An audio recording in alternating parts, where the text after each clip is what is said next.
Kemudian kita perlu tambah puskesmas yang rawat inap karena masih minim ya. Ada memang beberapa kayak di Kuala Eno, kayak di mana-mana, tapi perlu ditingkatkan lagi. Kan sulit sekali, jauh Permilahan itu kan.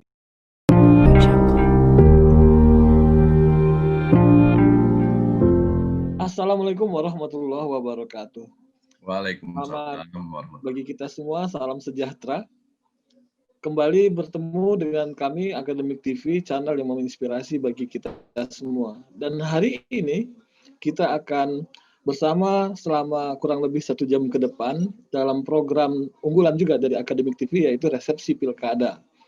Dalam program ini kita akan mengulik, mengupas, dan menghadirkan tokoh-tokoh yang dianggap memang pantas menjadi calon pemimpin di wilayah Riau dan Kepulauan Riau, dan mungkin bisa jadi dari wilayah di Indonesia lainnya. Dan pada hari ini kita sudah hadirkan bersama kita seorang calon pemimpin di salah satu kabupaten yang akan melaksanakan pilkada pada tahun 2022 mendatang. Atau mungkin kalau ada perubahan bisa jadi 2024. Tapi kita akan coba perkenalkan kepada kita semua. Hadir bersama saya Pak Haji Said Syarifuddin SEMP MSN. Assalamualaikum Pak Said. Waalaikumsalam. Apa kabar Pak Said? Alhamdulillah sehat. Alhamdulillah sehat ya. Tetap produktif walaupun masa COVID ya Pak. Ya, insya Allah.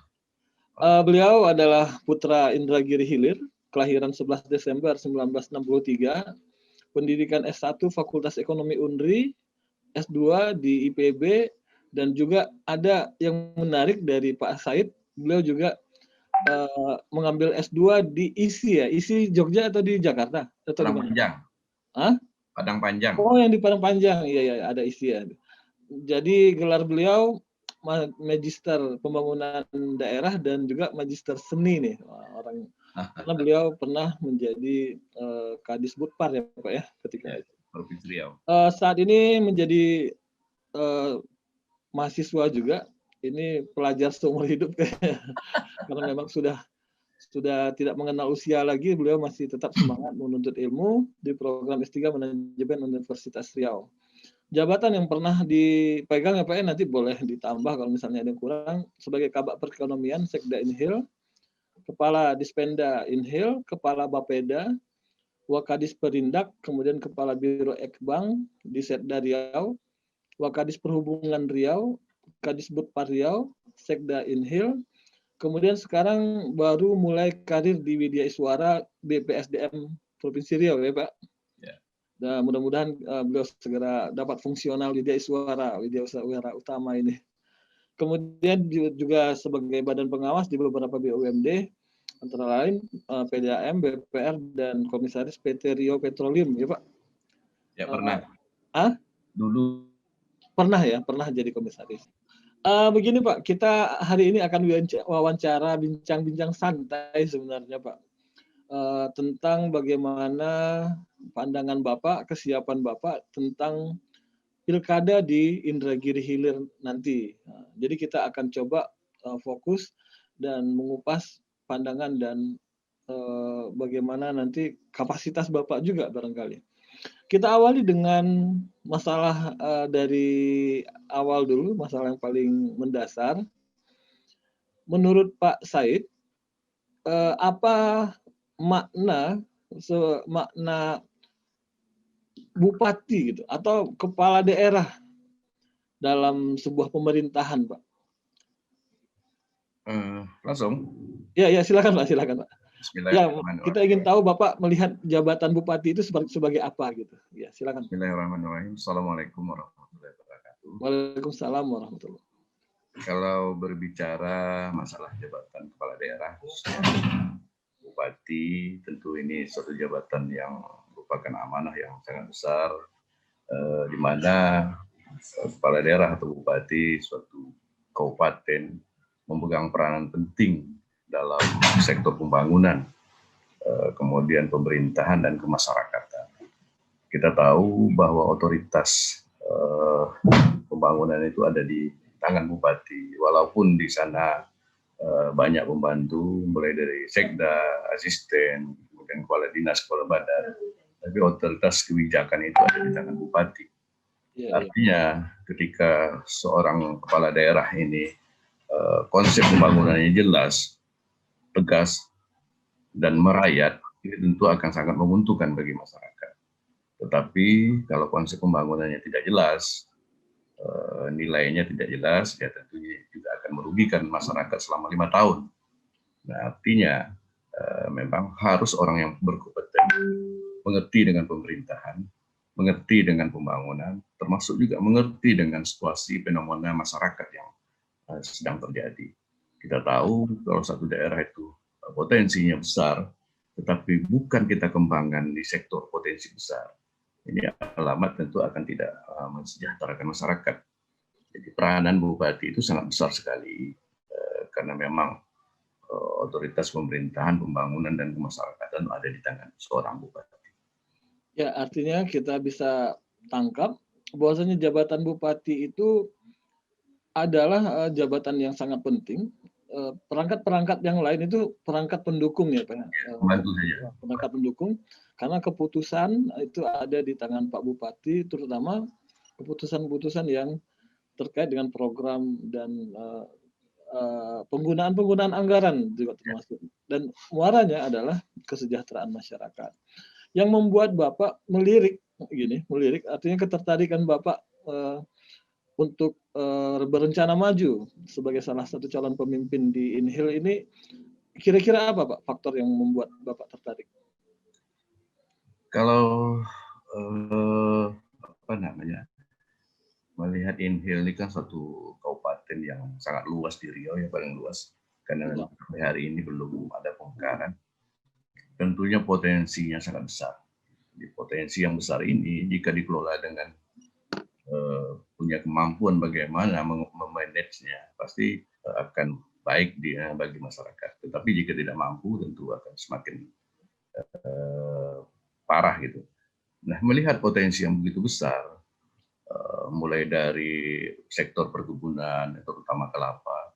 Kelapa itu ada 432.000 hektar kebun kelapa di INHIL. Itu setara dengan 12% kelapa di Indonesia. Jadi kalau bicara kelapa sangat luas sekali, artinya kehidupan masyarakat itu ada 70% di kelapa. Ketika kelapa ini menjadi perhatian, kelapa harganya bagus, masyarakat semua akan sejahtera. Tapi ketika harga kelapa anjlok, ini juga semua akan menderita, pasar-pasar sepi, transportasi tak jalan, anak-anak sekolah pun susah. Ini juga artinya kuncinya itu ada di situ. Kemudian INHIL ini punya potensi lain juga. Ada sawit, ada sagu, ada pinang, pisang, dan lain sebagainya. Ini tentu semua harus dikelola dengan baik. Harus punya konsep bagaimana mengembangkan ekonomi masyarakat yang betul-betul potensi itu ada di sekitar mereka. Jadi kalau terlalu tinggi-tinggi kita berpikiran nanti tak terjangkau oleh masyarakat. Oke, nanti kita akan bicara konsepnya Pak, tapi di bagian yang lain, ini kita di awal masih bicara soal personality dulu, pribadi Bapak dulu ya. Kira-kira untuk menjadi seorang pemimpin, Bapak kan sudah pengalaman menjadi pemimpin di birokrasi. Yeah. Menurut Bapak, apa perbedaannya pemimpin di birokrasi dengan pemimpin politis seperti jabatan bupati ini? Apa bedanya? Pemimpin di birokrasi, saya kan 5 tahun sebagai sekda ini. Artinya di birokrasi itu yang paling tinggi, ya, eselon 2 di kabupaten adalah jabatan di birokrasi tertinggi. Jadi melekat di sekda itu antara lain kita sebagai ketua TAPD. TAPD itu tim kita lah menyusun, ngatur bagaimana kita menyusun anggaran yang memang bagaimana untuk pengembangan daerah itu. Kemudian sekda itu juga sebagai bosnya pegawai negeri lah ya, ASN lah. Jadi biasanya ini semua pegawai negeri itu akan kita atur semua. Walaupun pengaturan-pengaturannya sudah dari pemerintah pusat, tetapi operasional kita. Itu ini di sekda. Kemudian lagi banyak hal-hal lain yang tugas yang ditambahkan. Nah, kalau seorang bupati ini kan saya katakan dari awal tadi otoritas semua itu ada di tangan bupati. Ya. Menentukan kebijakan itu ada di bupati.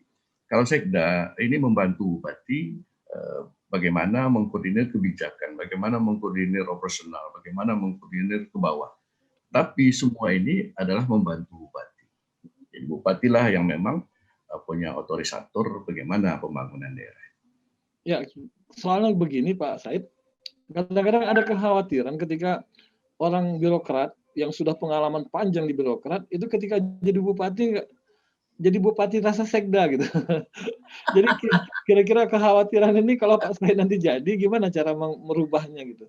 Kan beda nih Pak Said kan kadang-kadang sekda ada rasa bupati ya. Iya pula. Ada rasa sekda. Itu seperti apa tuh caranya untuk mengatasi itu gitu? Tentunya kan kita harus paham dulu fungsi dan tugas masing-masing itu apa. Apalagi kita sudah di level sekda, ya, artinya tahu persis bagaimana birokrasi, bagaimana anggaran, bagaimana PNS, bagaimana hal-hal yang pegawai ya. Ketika sudah jadi bupati, ini kita pengalaman-pengalaman penting untuk kita ketahui, tapi bukan berarti kita harus langsung. Itulah kita manage semua. Semua ada bagian tugasnya. Jadi katakanlah untuk hal pariwisata ini sudah ada kepala dinas, tinggal kita cek bagaimana perencanaannya, bagaimana secara umum saja. Tetapi jika ada kebijakan-kebijakan khusus, ini memang harus kita kita betul-betul kita dampingi, kita betul-betul. Karena ini kadang-kadang juga bupati pun harus ada juga rasa sekda sedikit, jangan lepas lalu. Karena gini, kadang-kadang aparatur kita tidak semuanya juga bisa kita percaya 100% gitu. Ya. Karena mungkin jabatan baru belajar, mungkin udah lama jabatan lain karena mutasi-mutasi besar. Nah ini juga harus dikontrol. Walaupun peran itu peran sekda, tapi kita harus ingatkan sekda dan harus komunikasi juga dengan bupatinya. Jadi perlu juga ada rasa sekda, tapi tidak melebihi dari rasa bupati. Jadi, ya artinya bupati harus punya delegasi ke sekda, tapi tetap ada kontrol, Pak ya. Ada kontrol. Jadi tidak, ya kadang-kadang kan sampai kepala desa pun yang ngurus bupati gitu kan, sampai non eselonnya pun pejabat jafung tertentu pun bupati yang ini. Itu yang kadang-kadang orang melihatnya begitu, Pak. Ya terlalu capek jadinya kan, padahal banyak yang hal-hal prinsip yang harus diselesaikan. Iya betul. Kemudian nih Pak Said, kira-kira kalau nanti dengan jabatan bupati ini sosok yang pemimpin yang Pak Said kagumi, mungkin di lokal atau dalam keseharian siapa kira-kira yang bisa menginspirasi nanti kira-kira ketika menjadi pemimpin di Inhil? Gimana ya? Karena selama ini tak pernah mengamati. Atau menjadi diri sendiri aja. Terbaik ya, karena gini. Ya mungkin ada sih, tapi kadang-kadang ada persoalan macam-macam lah. Tapi yang jelas idealnya seorang bupati itu pertama dia memahami kondisi daerah, betul-betul paham ya, bukan sekedar paham gitu aja, juga paham tentang apa yang akan dibuat nanti setelah jadi bupati. Nah artinya manajemen harus juga paham, kecerdasan perlu, intelektual perlu, tapi kemasyarakatan, bagaimana beradaptasi dengan masyarakat penting juga, sangat penting. Itu biar kita bisa menyerap apa kebutuhan masyarakat. Nah, tapi kalau seseorang kepala daerah tak punya intelektual juga susah, Pak. Ya kan? Iya. Harus ada juga, tetapi yang intelektual yang bermasyarakat, artinya tahu dengan kondisi. Iyalah ya. Mungkin kita ulang dari yang tadi Pak. Kira-kira kita lanjut saja. Kira-kira dalam kepemimpinan ke depan ada tidak tokoh yang menjadi panutan atau inspirasi dalam cara Bapak memimpin ke depan? Silakan Pak Said. Ya tambah kurang lah, plus minus lah. Yeah. Ada kadang-kadang tokoh yang cukup bagus ya, mungkin di politisnya, ada yang bagus di ekonominya. Jadi kalau saya melihat, bagi saya belum ada yang idola lah, terus terang saja. Iya. Belum ada idola karena bukan tidak hebat mereka hebat, cuman kadang-kadang tidak ada yang sempurna ya Pak. Ya, jadi kadang-kadang bisa dikomunikasi, yang sana diambil, yang sini diambil, yang jadi artinya. Karena kalau kita katakanlah si A ini hebat di bidang ini, tapi bidang lain kadang-kadang juga bermasalah. Kan? Jadi artinya kalau ya fleksibel aja lah, tidak ada tokoh-tokoh yang bagi saya, yang favorit saya nggak ada. Ya artinya Pak Said siap menjadi pemimpin dengan gaya sendiri yang belajar dari kemajuan dan kegagalan pemimpin-pemimpin sebelumnya, Pak ya. Artinya yang berhasil Harus dilanjutkan, yang gagal diperbaiki, Pak. Harus begitu ya. Harus percaya Kita diri. berpindah ke tema, ya karena memang untuk menampilkan diri sendiri juga tidak mudah dan itu memang ditunggu pemimpin dengan gaya sendiri itu, Pak. Kemudian kami ingin juga mencari informasi dari Pak Said terkait dengan proses untuk menghasilkan pemimpin daerah itu sendiri yang kita kenal dengan pilkada. Bagaimana Pak Said nanti akan menunjukkan komitmen untuk mengikuti proses pilkada ini secara demokratis dan bersih, Pak. Dari awal orang ingin melihat bahwasanya calon pemimpin itu nanti jangan sampai tersandra gitu. Kira-kira seperti apa Bapak ingin melakukan proses ini gitu? Yang jelas tentu kita akan mengikuti aturan perundang-undangan ya, karena memang untuk ikut pilkada tentu ada dua cara. Yang pertama dengan partai politik, yang kedua dengan independen. Kalau independen rasanya terlalu rumit ya, karena cukup banyak yang harus diurus gitu. Yeah. Lebih ideal itu dari partai. Partai ya tentu partai yang cocok lah dengan visi dan misi kita. Gitu. Karena bagaimanapun partai ini kan banyak dan punya karakter sendiri masing-masing, tentu yang menyesuaikan lah dengan karakter dengan program-program kita. Karena ini memang persyaratan dalam rangka untuk mencari perahu untuk mengikuti pilkada. Tentunya apa partai itu nanti artinya kita lihat perkembangannya. Nah setelah dapat partai tentu kan ada proses di KPU, mulai dari pendaftaran, kemudian pengesahan, kemudian pengundian,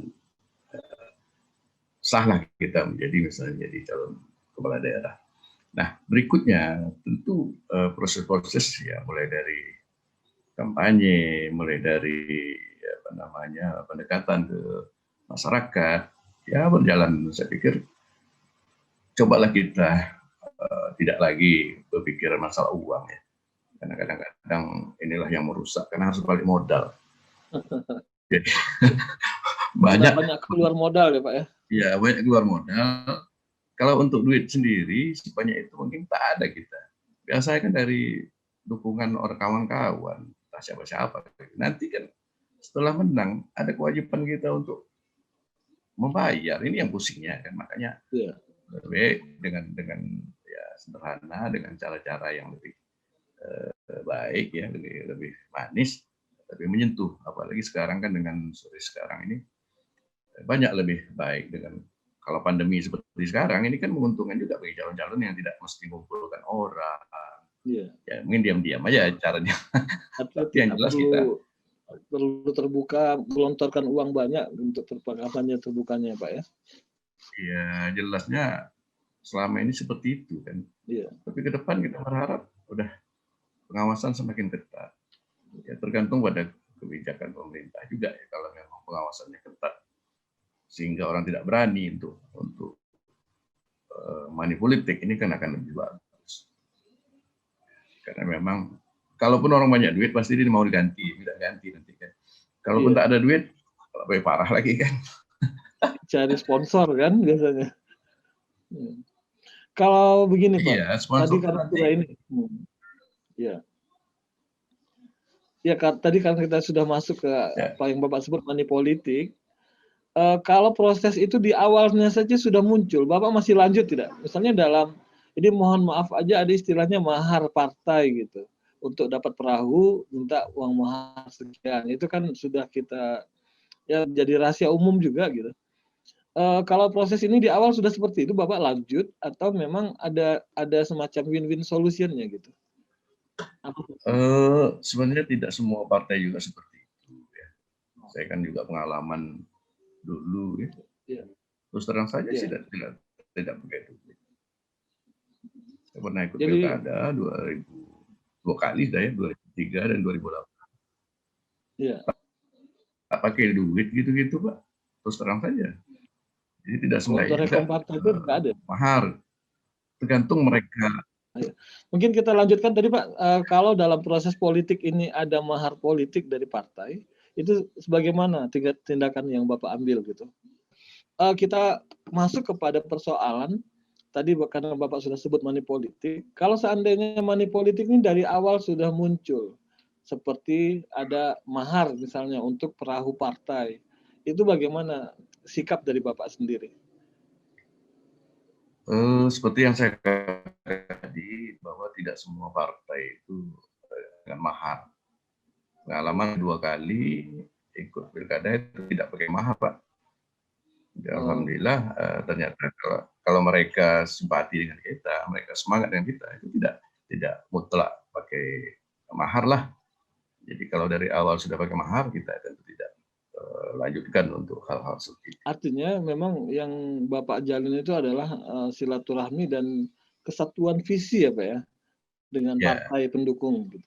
ya, selama ini kan kita dekat dengan kawan-kawan di partai, dalam arti mereka pun sudah tahu kita juga sudah tahu mereka. Ternyata tidak mesti pakai duit.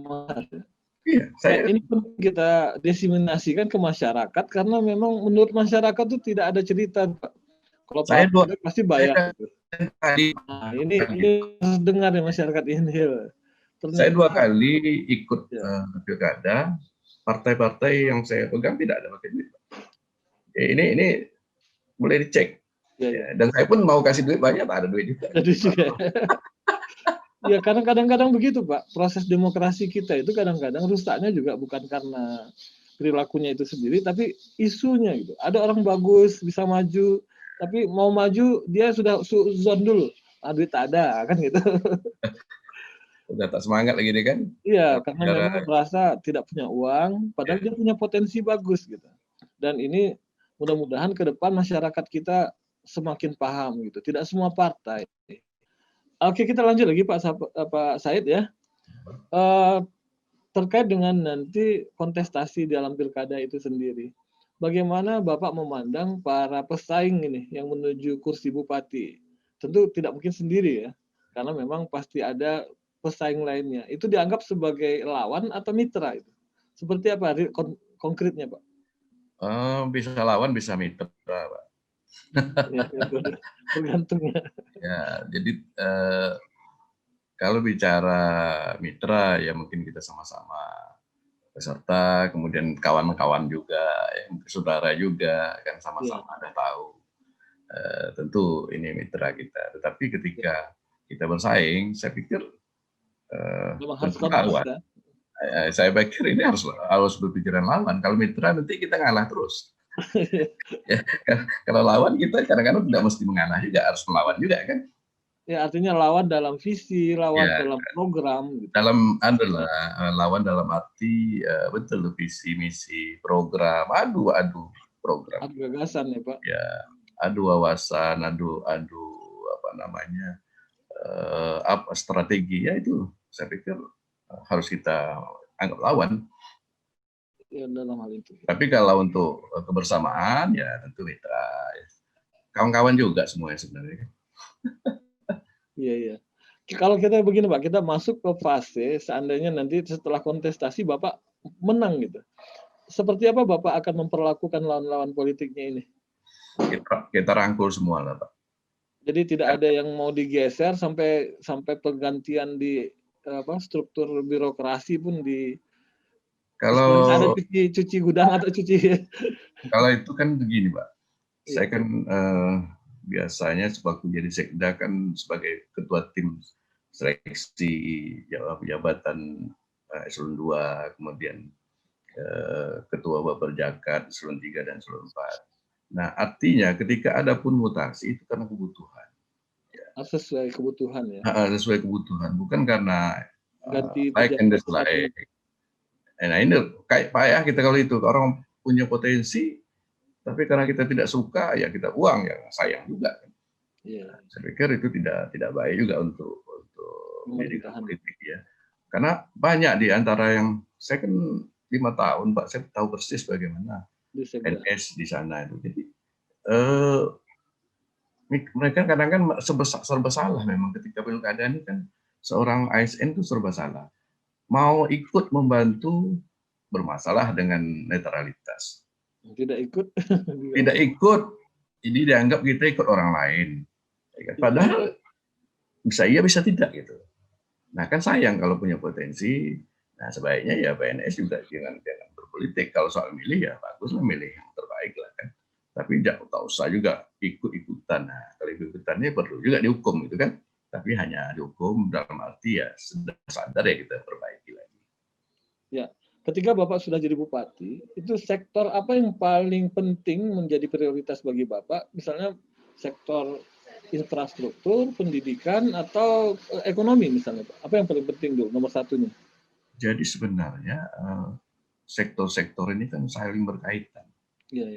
Tidak pula satu harus ekonomi saja, harus infrastruktur saja, tinggalkan ini tidak. Jadi beriringan sebenarnya, beriringan dalam arti untuk membangun ekonomi satu daerah ini kan perlu infrastruktur juga, manusianya perlu pendidikan juga. Nah, jadi kalau saya berpikiran bagaimana mengembangkan ekonomi ini melalui beberapa sektor. Jadi sektor infrastruktur yang kondisi jalan kita tuh parah tuh, kemudian pendidikan saya melihat pendidikan ini selama ini kan kampus kita kan kampus-kampus yang ada di Indonesia itu kan tidak begitu memberi kontribusi besar bagi pemerintah daerah. Padahal ini kan masih bisa diperbaiki lah. Ada hal-hal yang kurang ya kita perbaiki. Yang tidak cocok ya bagaimana kita bisa cocok. Jadi biar kampus ini bisa membantu banyak pemikiran-pemikiran untuk pembangunan daerah. Sayang kan kondisi ini besar sebenarnya. Kondisi besar dan banyak juga dokter di sana, banyak juga yang hebat-hebat. Nah, ini harusnya memang diberi peran yang lebih besar dalam membantu pemikiran-pemikiran bagaimana membangun kita. Kalau kita urut begini Pak, nanti kita mulai infrastruktur, ekonomi, pendidikan. Dari infrastruktur dulu, bagaimana strategi untuk mengatasi keterbatasan anggaran dan kebutuhan yang sangat tinggi tentang infrastruktur yang Bapak tadi sangat jelek itu gitu. Ya sebenarnya infrastruktur ini di Inhil, kalau kita bicara Inhil ini kan 93% tanahnya gambut. Iya. Artinya kalau membangun infrastruktur terutama jalan dan jembatan, parit kita banyak. Di satu sisi kita bangga dengan 1000 parit, tapi di sisi lain juga ini masalah ya. Masalah juga kalau kita tidak pandai. Juga parit itu. Ya, artinya perlu jembatan, perlu dan sebagainya. Kemudian untuk membangun jalan, karena tanah itu tuh gambut, ini juga memerlukan biaya anggaran yang besar. Nah, ini tentu kita harus punya strategi. APBD kita gitu, katakanlah 2 triliun. Ya. Separuhnya itu untuk belanja tidak langsung seperti belanja pegawai segala macam. Hanya separuh saja untuk yang lain-lain. Nah, itu kecil sekali gitu. Kemudian jalan katakanlah kita bicara infrastruktur jalan dulu. Jalan ini ada 3 ya. Pertama jalan nasional, jalan provinsi, dan jalan kabupaten. Yang menjadi kewenangan kita jalan kabupaten. Tetapi masyarakat kan tidak tahu apakah jalan kabupaten, provinsi, atau nasional. Yang penting jalan bagus, kan gitu. Iya. Artinya kita perlu kerja keras, mulai dari Bapedanya, kemudian dinas PU-nya, harus bersama-sama mengejar anggaran-anggaran yang ada di provinsi dan pusat. Untuk jalan nasional, kita tahu kan tidak banyak di Inhil, mulai dari Sungai Akar, Bagan Jaya, Kuala Eno, kemudian Bagan Jaya sampai ke Rumba Jaya, jembatan sampai ke Tembilahan sampai Jalan Lemboya. Ini jalan nasional. Nah, jalan nasional artinya sepanjang program kita tuh FS kita bagus, perencanaan kita bagus, itu saya yakin pemerintah pusat akan bantu. Kemudian jalan Per tahun provinsi. jalan nasionalnya dapat bantuan nggak Dapat, untuk dapat. pemeliharaan, Pak? Nah, Ada ya? dapat, tapi kan pendek-pendek, Pak. Pendek. Jalan nasional cukup panjang kan. Iya. Nah, jadi kemudian jalan provinsi. Mau tak mau kan kita harus berdiskusi dengan pemerintah provinsi. Tentunya bagaimana jalan-jalan provinsi ini bisa masuk ke daerah kita yang memang banyak kan jalan provinsi, mulai dari jembatan Rumbajaya sampai ke Tengah, kemudian Tembilahan Eno, kemudian banyak ada beberapa lah jalan-jalan provinsi. Ini mulai dari Slenseng Kota Baru, kemudian ada ya artinya ini semua kan jalan-jalan provinsi yang memang harus kita diskusikan dengan gubernur, kita diskusikan dengan pemerintah provinsi. Nah, untuk jalan kabupaten ini Pak, sebenarnya ada beberapa sumber dana ya. Pertama tuh APBD kita. Kemudian kita juga bisa mengusulkan untuk jalan mulai berasal dari dana DAX, dana alokasi khusus untuk infrastruktur. Jadi itu ada setiap tahunnya. Kalau kita bisa merebut itu, tidak terlalu sulit lah saya pikir untuk merebut. Yang penting kita nih jangan hebat di kampung saja, harus hebat juga kemana-mana gitu kan. Iya. Dana DAX ini sekolah juga ada. Di Kementerian Keuangan ya, Pak? Itu lobby dengan DAU itu? Di gini Pak, sekarang kan beda dengan dulu, mungkin lobby-lobby. Kalau sekarang kan lebih nyata gitu. Kita buat perencanaannya dulu. Nanti masuk ke Kementerian Teknis.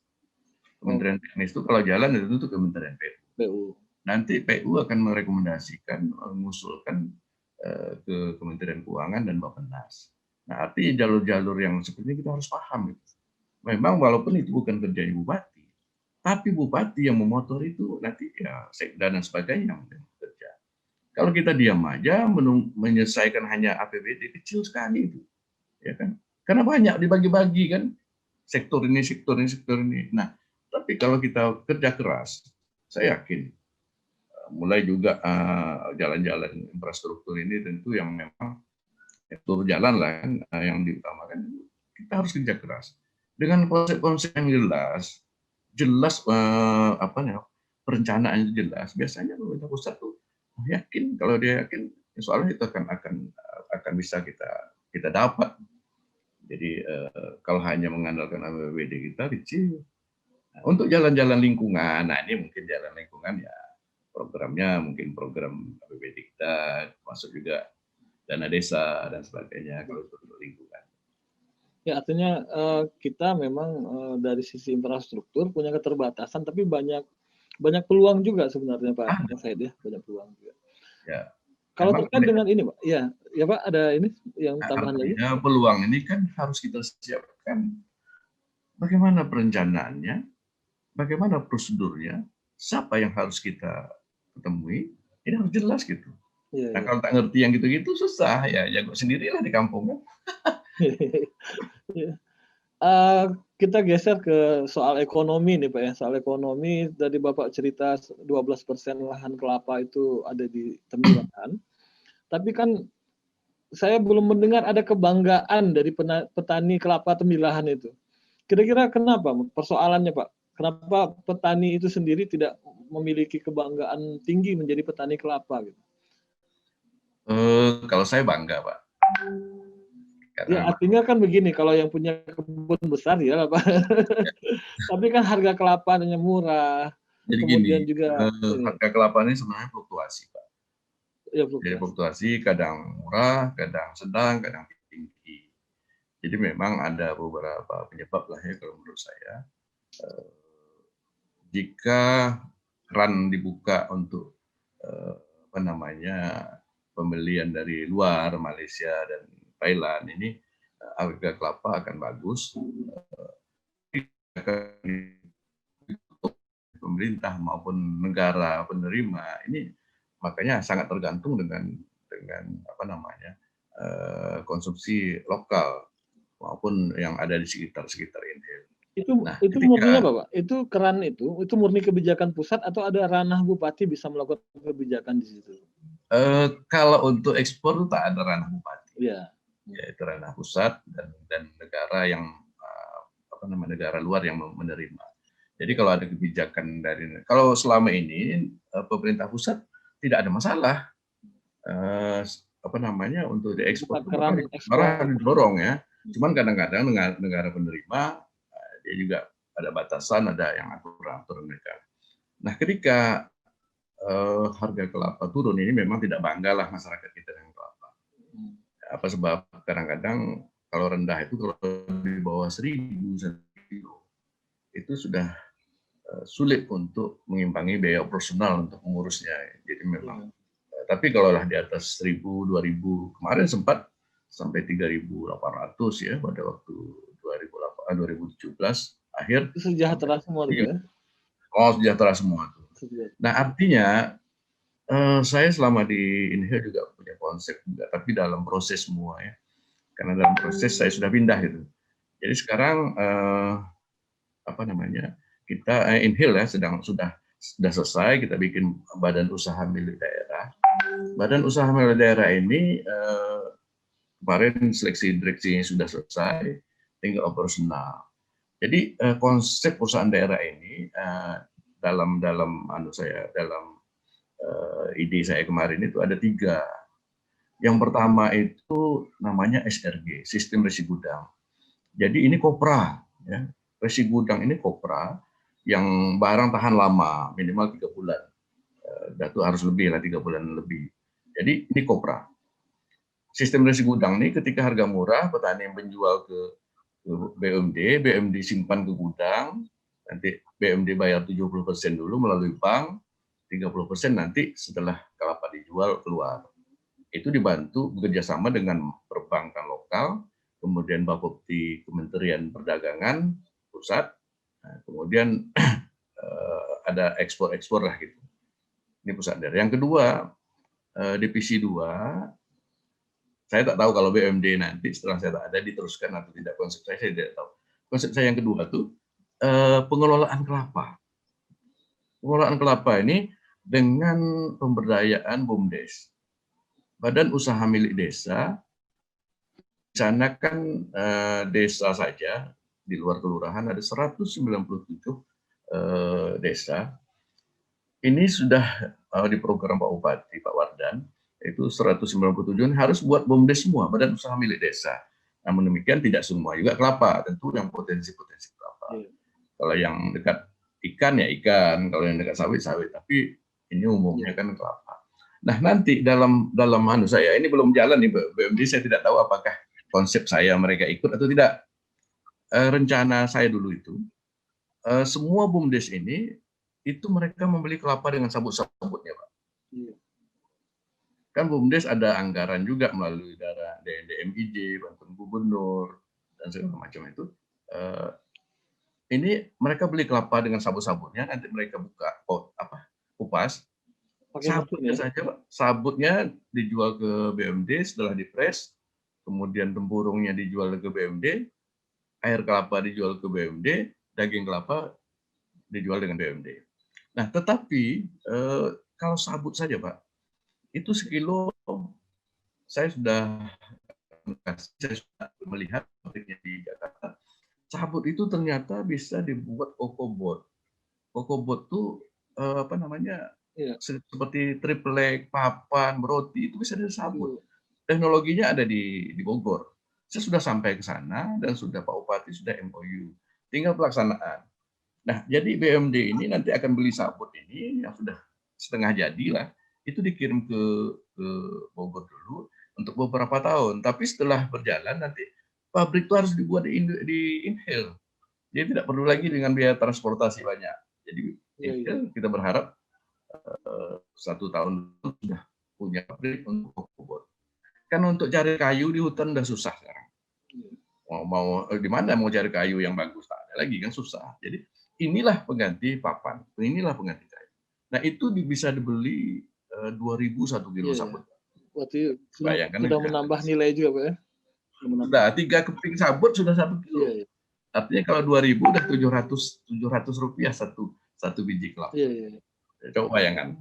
Kemudian jadi dalam 1 buah kelapa itu, ini mohon maaf ini agak teknis sedikit.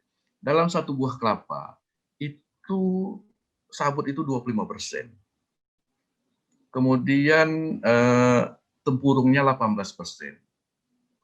airnya sekitar 22%, sisanya daging. Artinya 4 kelapa ini, BUMDes-nya harus melaksanakan ini.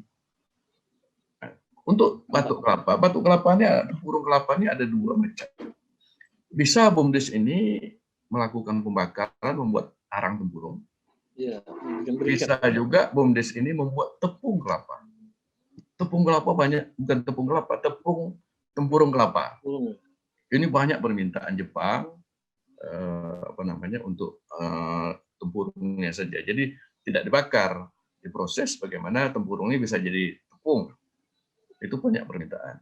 Kemudian air kelapa juga bagaimana kita ajari para BUMDes ini bagaimana menampung air kelapa dan jangan sampai busuk. Ini bisa dijadikan artinya sudah harus. Jadi artinya gini, BUMD ini mereka ini hanya apa ya namanya?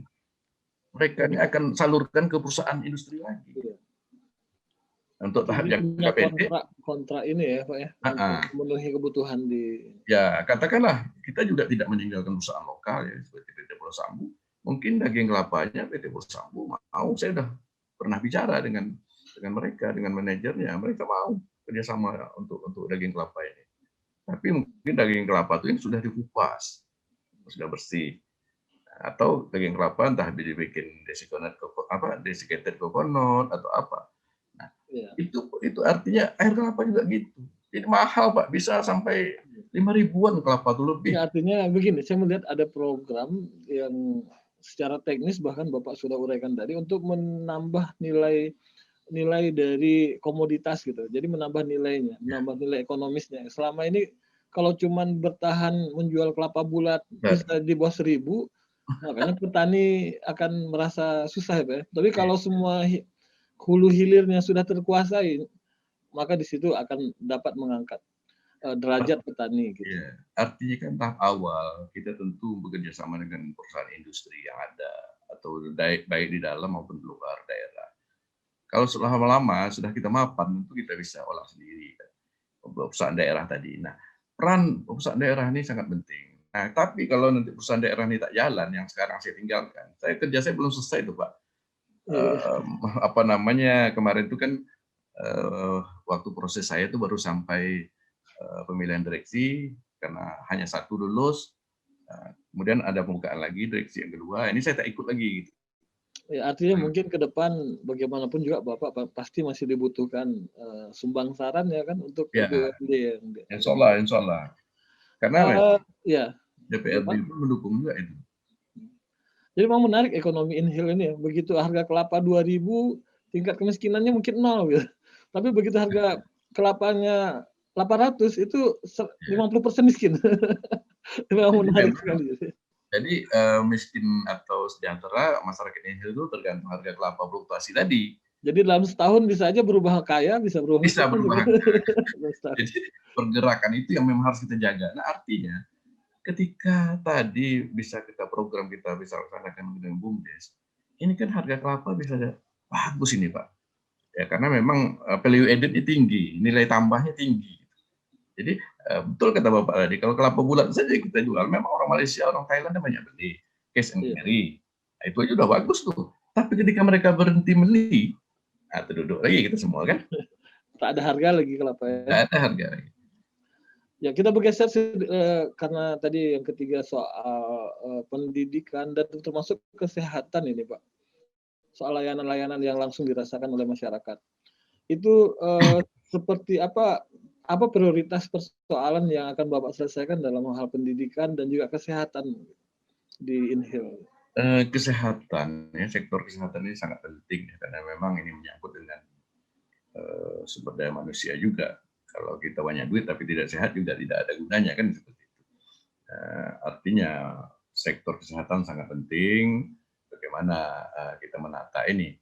Kita tahu bahwa sektor kesehatan di India ini kalau jangka pendek COVID lah Pak ya sekarang. Iya. COVID ini luar biasa. Kebetulan terakhir saya sebagai wakil ketua gugus tugas di Tembelihan 2 bulan yang lalu. Jadi memang untuk jangka pendek COVID ini mau tidak mau kita harus selesaikan, harus tegas. Pemerintah harus tegas karena memang harus dipaksa untuk buat masker, jaga jarak, tidak ada kumpul-kumpul dan sebagainya. Itu jangka pendek. Kalau memang habis masa COVID, tentu jangka panjangnya kesehatan ini akan kita minta memberikan pelayanan yang terbaik lah. Kita tambahlah puskesmas yang rawat inap ya. Karena jauh-jauh di Inhil kan, di Inhil ada itu dia masalahnya di Inhil itu. 3 rumah sakit. Yang pertama Puri Husada, yang kedua Rumah Sakit Raja Musa, dan Rumah Sakit Tengku Sulung. Ini pun di Tembilahan semua tuh Pak? Iya, Tembilahan semua. Ini pun walaupun tipe D, ini dulu perencanaan zaman saya waktu kepala Bapeda di Tembilahan. Jadi karena Guntung jauh, kemudian Pulau Kijang. Kalau Eno, Pulau Kijang itu belum ada ya? Pulau Kijang sudah ada, itulah Tengku Sulung. Kemudian kita perlu tambah puskesmas yang rawat inap, karena masih minim ya. Ada memang beberapa kayak di Kuala Eno, kayak di mana-mana, tapi perlu ditingkatkan lagi. Karena sulit sekali jauh ke Tembilahan, itu kan sekian jam. Jadi tidak semua di Inhil itu ada jalan darat. Jadi 70% itu lewat air. Jadi ketika air ini transportasi tidak seperti di darat. Tidak selalu ada ya Pak ya? Tidak selalu ada. Satu hari paling 1 kali buat umum. Speedboat umum. Kalau kita charter kan mahal. Nah, jadi saya pikir program puskesmas dalam rangka untuk menambah rawat inap lah, supaya lebih masyarakat. Kemudian yang kedua BPJS. Ya, BPJS ini sekarang kuota Inhil itu sebenarnya banyak, cukup banyak. Tetapi kita sebenarnya tidak cukup kuota yang ada. Nah, saya melihat anggota BPJS ini tidak efektif juga. Karena ada juga orang kaya dapat. Sementara orang miskin-miskin banyak juga yang tidak dapat, terutama di kampung-kampung kan. Nah, ini perlu sebenarnya kerja keras, gerakan dalam rangka mengejar menjadi anggota BPJS. Karena kuotanya masih ada, Pak. Kuotanya masih banyak yang belum terisi. Kan sayang, kuota banyak, tapi masyarakat tidak terbantu. Saya merasakan betul ini kadang-kadang orang minta bantu saya, gimana caranya Pak? Ada, pergi sana pergi sini, dapat, selesai, keluar kartu BPJS. Itu penting sekali untuk jaminan kesehatan bagi masyarakat yang jauh dari kota lah. Ini sangat penting.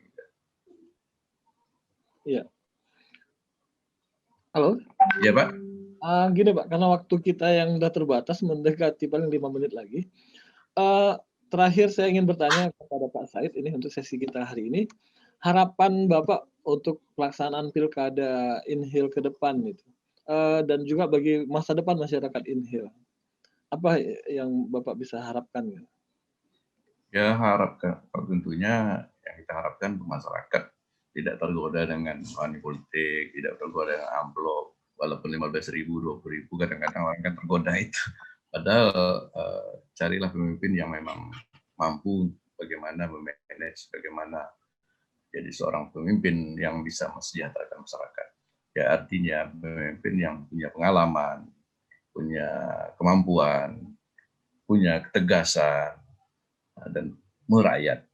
Yang paling penting juga itu semua, karena memang pilkada gara-gara amplop 20.000, 30.000. Rugi. 5 tahun terpilih orang yang tak jelas gitu. Tak jelas artinya kurang mantap. Gitu. Tidak amanah bahkan yang bahaya. Nah, kalau kapasitas mungkin dibantu sekdanya mungkin masih jalan walaupun tidak akan optimal. Tapi kalau sudah tidak amanah ini korban luar biasa masyarakat, Pak. Kadang-kadang sekda pun dalam posisi serba salah. Ya, serba salah juga. Serba salah untuk ikutkan kata komandan, berbahaya juga kadang-kadang kan. Kita ikutkan bisa kena ganti pula kan. Jadi memang harapan Bapak menjadi harapan, saya yakin akan menjadi harapan masyarakat Inhil semua, bahwasanya pilkada yang bersih, bebas dari money politik, akan bisa menghasilkan atau mendapatkan, masyarakat Inhil akan mendapatkan pemimpin yang terbaik.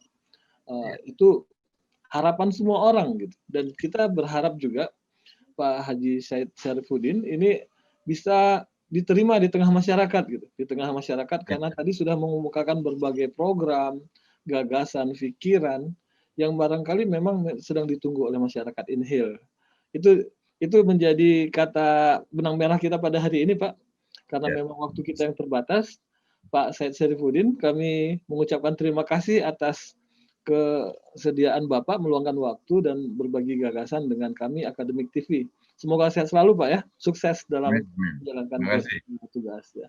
Baiklah pemirsa Akademik TV, kami dari Akademik TV dalam program Resepsi Pilkada mengundang kita semua untuk selalu terhubung dengan program-program yang akan datang dari Akademik TV. Untuk itu jangan lupa subscribe dan tekan tombol loncengnya supaya ternotif ketika kita punya program baru. Saya Bambang Hermanto sebagai host Anda pada hari ini. Mohon maaf dan terima kasih sekali lagi atas atensinya. Terima kasih. Assalamualaikum warahmatullahi wabarakatuh. Waalaikumsalam.